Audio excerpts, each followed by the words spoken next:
স্বামীর তোমরা অকৃতজ্ঞ স্ত্রী, যার কারণে তোমাদেরকে জাহান্নামে যেতে হবে। মুখে বদনাম করিও না, জান্নাত পাবা।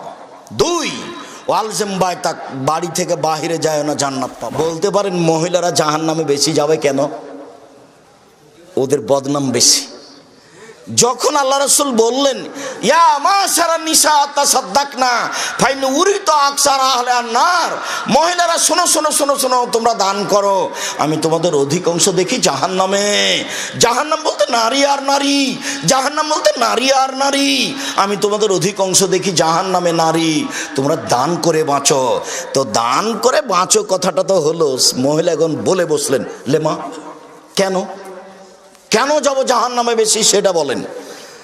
তখন আল্লাহ রাসূল বলছেন তুকসিরুল্লাহ আনা, তোমরা মানুষের বদনাম করো, মানুষকে অভিশাপ করো, এসে কথা বলো, এই কারণে জাহান্নামে যেতে হবে। 1, 2, স্বামীর কৃতজ্ঞ নও, স্বামীর তোমরা অকৃতজ্ঞ স্ত্রী, যার কারণে তোমাদেরকে জাহান্নামে যেতে হবে।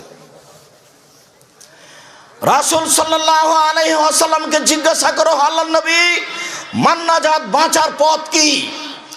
তখন আল্লাহ রাসূল বললেন শোনো, আলজাম লিসানাক, মুখে বদনাম করিও না, জান্নাত পাবা।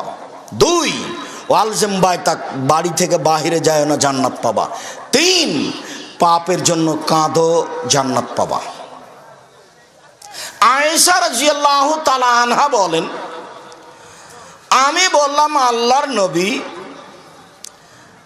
সাফিয়ার জন্য এটাই যথেষ্ট, আপনি যে সাফিয়ার অত প্রশংসা করছেন, ও তো খাটো মহিলা, এই খাটো কথাটা বদনাম হয়ে গেছে।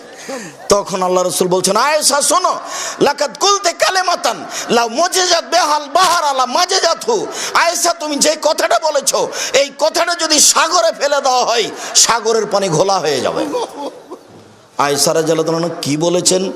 বলেছেন যে সাফিয়া খাটো, খাটো কথাটাই বদনাম।